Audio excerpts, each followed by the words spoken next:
Pardon the interruption, but I'm Mike Wilbon. Tony, a male contraceptive pill was 99% effective in mice. Tony Kornheiser, don't need it. Haven't been pregnant in years. Yeah, mice. Mice? Really? Is that how it works? That's it? You do this with mice? Lab rats. We're supposed to figure out if mice do this, then we can do this? Hundreds of years, Tony, lab rats. I don't know. How does Disney feel about that with the mouse? Are they into that? I don't know. Welcome to PTI, boys and girls. In today's episode, Kyrie is cleared to play at home. The Heat get hot at one another, and Kendrick Perkins joins us for 5 good minutes.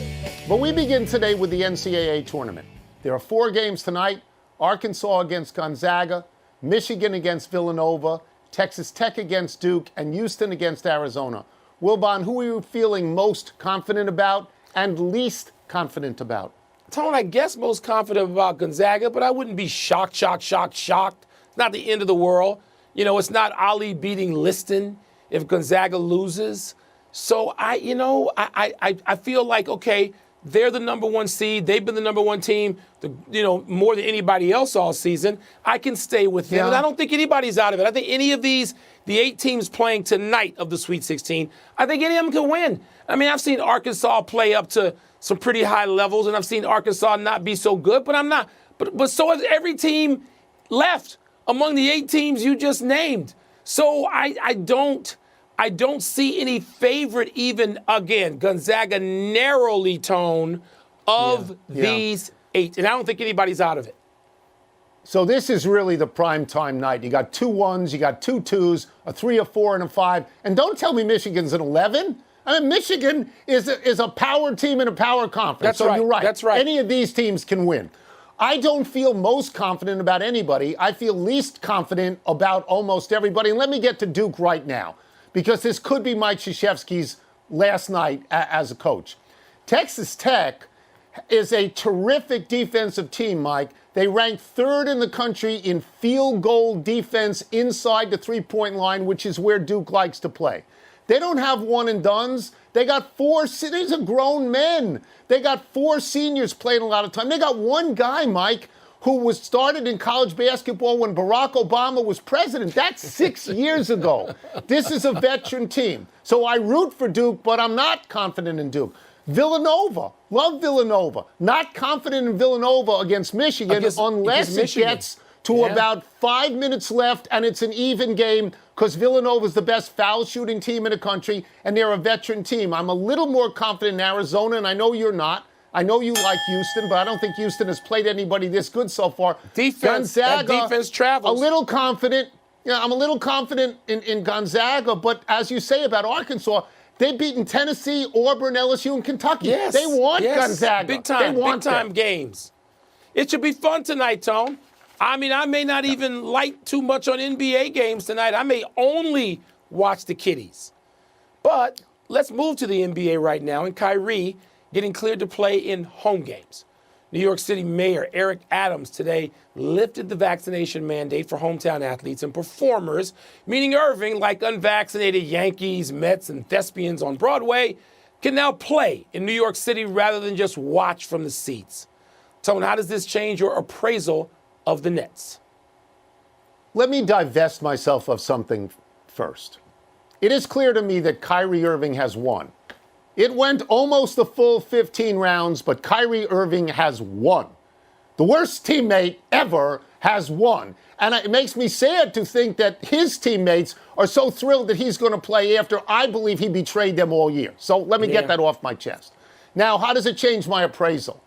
Well, the Nets just got a full-time guy who already has a ring, who has averaged 44 points in his last 4 games, who's the best ball handler and penetrator in the entire NBA. They got him back now full-time. So it's not a question, does this help them? It's how much it helps them, right? That's right. Of course it helps them. Yes, and a couple of things. One, I wonder if Kyrie Irving, who I got to watch last night, we'll get back to that. He's a wonder. He's a wonder because he's a magician. He's a wizard with a basketball. He's like different than all the others. He's even different than Kevin Durant, who's the best player in the game today. He's even different. You can't take your eyes off Kyrie Irving. I grant you all that. But I wonder, Tone, and we've seen some selfishness from him all the time in his career, if he even knows that the New York Yankees are the reason he's getting to play. They don't give a damn about the Nets, not in the mayor's office, not across New York. If this was the Knicks, they would care. They barely acknowledge the existence of the Nets, even though the Nets could win an NBA championship. This was done for the Yankees. Not even the Mets and their loudmouth owner, who lobbied and complained and did what he should do on behalf of his franchise.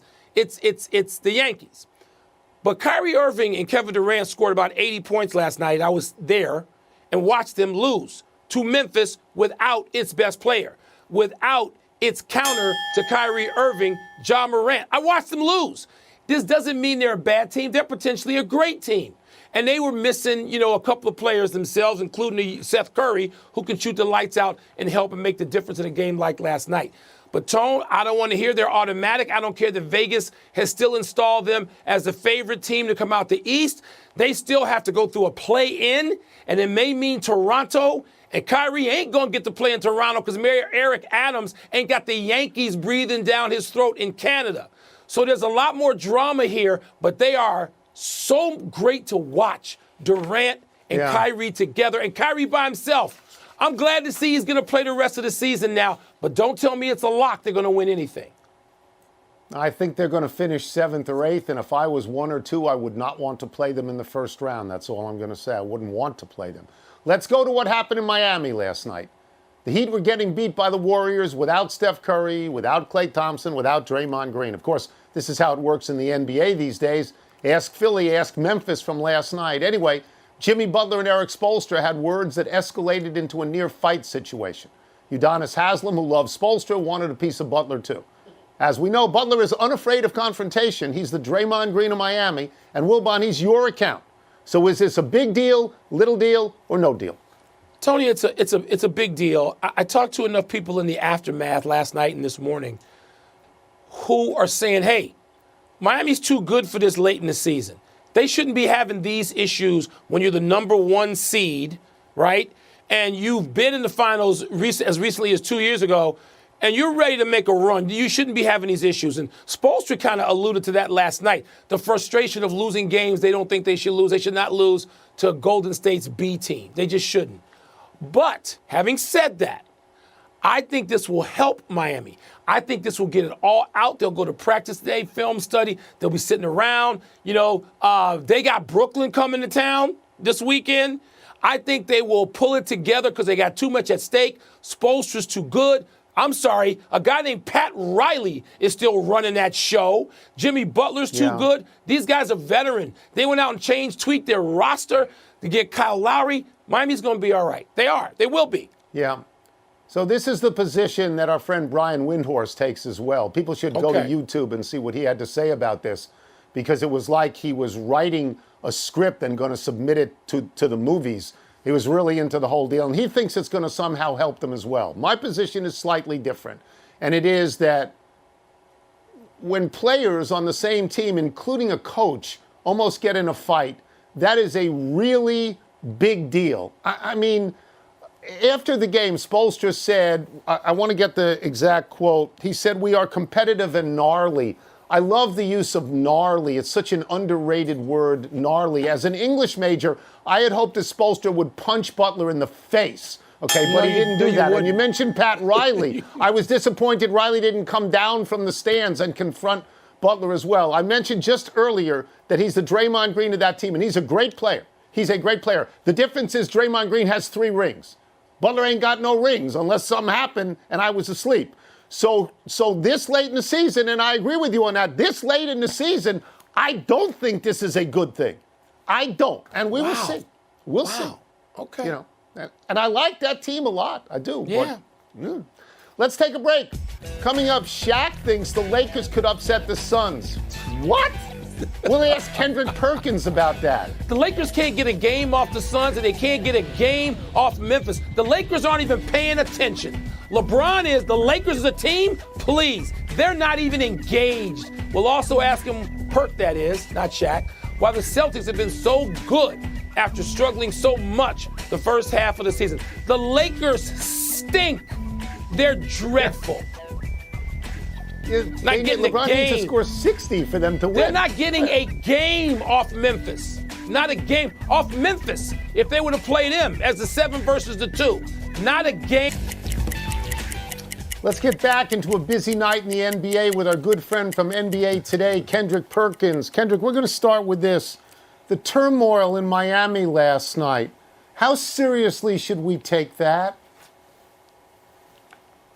Very serious. And it's not because of, Spoelstra and Haslam and Butler getting into it the way that they did. It's the fact that Eric Spoelstra had to address Jimmy that way. We're at the part of the season where this part of time, you're supposed to be hitting your peak, especially if you consider yourself a title contender team. And if the fact that Eric Spoelstra had to approach Jimmy that way, we should take it very seriously. Wow, so Perk, I've been thinking that this might be a good thing for them, but you do not see this as being something productive at this point of the season. Well, it can be. It could go either way, but it's still disturbing that you have a group of veterans and you have a guy in Jimmy Butler who's supposed to be your go-to guy, and you have to do that in order for him to challenge a shot at this part of the season, knowing that you need to be playing your best basketball. That's the only concern I have with it.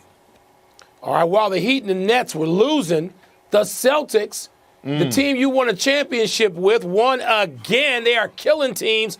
23-4, Perk. They were so lousy earlier. We were trying to figure out what was going on. What do you think is the primary difference or differences between early in the season and now? It's one person that I'm looking at, and that's Jason Tatum. Jason Tatum is finally playing with tenacity. Jason Tatum is finally playing aggressive. Jason Tatum is not settling for those sidestep three-pointers. He's actually attacking and getting downhill. Jason Tatum is actually showing some emotion. We see the kiss of death now. We never saw that from Jason Tatum before. And now all of a sudden, guess what? You see your best player doing that, and all of a sudden you see other guys start to follow, whether that's Marcus Smart, Al Horford, Rob Williams. It's just a different energy, and the tone was set by Jason Tatum. Perk, every day I say before the show, I don't want to talk about the Lakers. We're not going to talk about the Lakers, but we're going to talk about them a little bit. Yeah, I know you're in the same boat as I am on this. The Lakers haven't won two straight games in 75 days. But Shaq said on his podcast, if the Lakers get to the 8th spot, they're going to beat the Suns. I love Shaq. I think this is insane. Perk, what do you think of that viewpoint? Well, listen to this. My grandmother used to say when somebody say something that they really don't mean or they don't really what they really don't mean, she used to say, God bless their heart. They don't know no better, baby. And that's how I feel about Shaq right now, okay? Listen, for the simple fact, I don't even think the Lakers believe what Shaq is saying. Look, like, the Lakers are in a must-win situation. Every single game matters. And LeBron James sat out last night. So with LeBron James sitting out, that should show the world how the Lakers feel about this season. We're going to get you out of here on this, and I'm going to preface it by saying it's about Zion's dunk. And I appreciate the fact that as big as you are, there is no chance on earth that you could put the ball between your legs and stay up in the air long enough to dunk. So we accept that, you and I. That's impossible. Right. But Yeah, what yeah. did you think? What did you think when you saw what he posted? When you saw what he did, what was your reaction to that? That was his form of communication. You know why? Because we haven't heard from Zion Williamson. Like, to say this guy was the #1 pick, the face of the franchise for the New Orleans Pelicans, we haven't heard a word. We hear from Willie Green, we hear from David Griffin, but we haven't heard from Zion Williamson. So to me, that was a form of communication to show the world and say, hey, I'm ready. I'm not on the same page as the organization. That's what I got from it. I mean, it was like where did this come from? We heard that you couldn't even put weight, that you were away from weight-bearing contact, that you was gradually getting up into playing one-on-ones. So Perk, do Wilbon you and I think he can disagree still- on this. Where we Yeah, we do. disagree. We do. I think that he hates New Orleans, and this is his way of saying, I'm out of here. Who wants me? You know what? I'm right there with you. Because look, when the organization and your franchise player is not on the same page, it shows. And like they said earlier today, a report came out that they didn't approve of Zion even doing that dunk. Like he's not supposed to even be doing that. So for him to go to his social media and do it on his own is showing that it's a disconnect right there. It's some form of disconnect. Thank you. And I don't think he wants to be there. I don't either. Wilbon's out alone on this one. Thank you, Kendrick. I've been Thanks for crushed. that. You and Perk have just crushed me. My goodness. Perk, thank you, brother. Appreciate Good. having you, man. You know that. It's good. Good. Thank y'all good. for having me all the time, legends. I appreciate it. Let's take one last break. Still to come, has the internet found a clue that Tiger Woods will play in the Masters? How will the U.S. men perform in their big World Cup qualifier tonight in Mexico City? Azteca, See, Tony. Wilbon, once again, a basketball player agrees with me You and and Perk. not with. Happy time, people. Happy 64th birthday, Mike Woodson. The Indiana alum came back to coach the Hoosiers this year after spending 35 plus years in the NBA as a player and coach. Woodson took over a team that was 12-15 under Archie Miller and brought them in 21-14. Indiana won its NCAA play-in game over Wyoming, then lost to St. Mary's. Woodson played for Bob Knight and was the leading scorer on the 1979 team. He then played alongside Isaiah Thomas on the 1980 team that went to the Sweet 16. Woodson coached Atlanta and the Knicks, where in 2013 he became the only Knicks coach to win a playoff series since Jeff Van Gundy in 2000. Tony, I think Indiana was damn lucky to get Mike Woodson, who's a terrific coach. And as you just outlined, been a terrific coach in college and in the pros. I thought he should have gotten an NBA job, this time around. When the music stopped, Mike Woodson should have been in one of those corner offices. But good for the conference and good for the Hoosiers that they got a prestigious, successful, accomplished alum. Happy anniversary, Mike Trout. On this day 3 years ago, the three-time MVP and the best player in baseball signed the biggest contract in North American sports history, a $426.5 million extension with the Angels. Since then, Trout has been hurt here and there, played only 36 games last year because of a calf strain, and just 223 out of a possible 384 games. The great crime in baseball is that Trout never gets to the playoffs. Just 3 postseason games in 10 years. For all their big-name signings over the years, the Angels are a mediocre team, a 500 team. In fact, since Trout's first full year, 2012, the Angels are 759 and 759. Trout's a great player, but he doesn't get ripped for missing time like, say, Anthony Davis in the same region. And Anthony Davis is wearing a championship ring. Trout just seems to skate. I don't exactly know how that happens. I'd like to see him in the playoffs, and I'm not saying he's jaking it. These are real injuries that he has suffered and has to try to play through, and he tries to play through them. But he skates. He does. You mean like Anthony Street Clothes Davis? Is that who you're talking about? Anthony Davis wearing a ring. Happy trails to Madison Square Garden for the NIT. The world's most famous arena, which has hosted the NIT since 1938, will not host it for the next 2 years and possibly forever. The semis and finals of the National Invitation Tournament will no longer be in New York City as they have been. Contenders to host are reportedly Indianapolis and Las Vegas. What? Very few PTI watchers will remember when the NIT was the preeminent college tournament, not the NCAA. But 65 and 70 years ago it was. Now it's an also-ran tournament, and quite frankly, it ought to be the national tournament for mid-majors, including those who lose in the first round of the NCAAs, like Vermont and Colgate and Davidson. No big school should ever be invited. Tony, people would say DePaul and Ray Meyer never won a championship. Yeah, they did. When it was the NIT, when that was the national championship. Right. Vegas or Indiana, what? You're going to move out of the world's most famous arena to go to Indy or Vegas It just seems that's some marketing people. Trust me, marketing people, fools are leading this movement. You know it. Let's go to the big finish. Let's do it. Tiger Woods is listed among the participating players on the Masters website. Your thoughts? My thought is stop. Seriously, just stop. Mary Kay Cabot reports the Seahawks could be interested in Baker Mayfield at the right price. Your thoughts? The right price is about a ham sandwich. I mean, that's what people are willing to give right now. That's all there is. Quarterback Malcolm Butler rejoined the Patriots. Does that make sense? I thought there were hard feelings. I guess not. You know, you kiss and make up when you can go back and play for Belichick, right? And maybe win.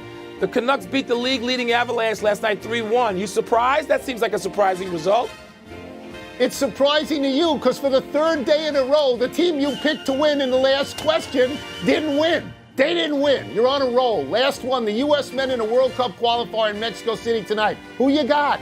Well, how about this? In 27 tries in competitive matches, the United States has won once in Mexico in a friendly.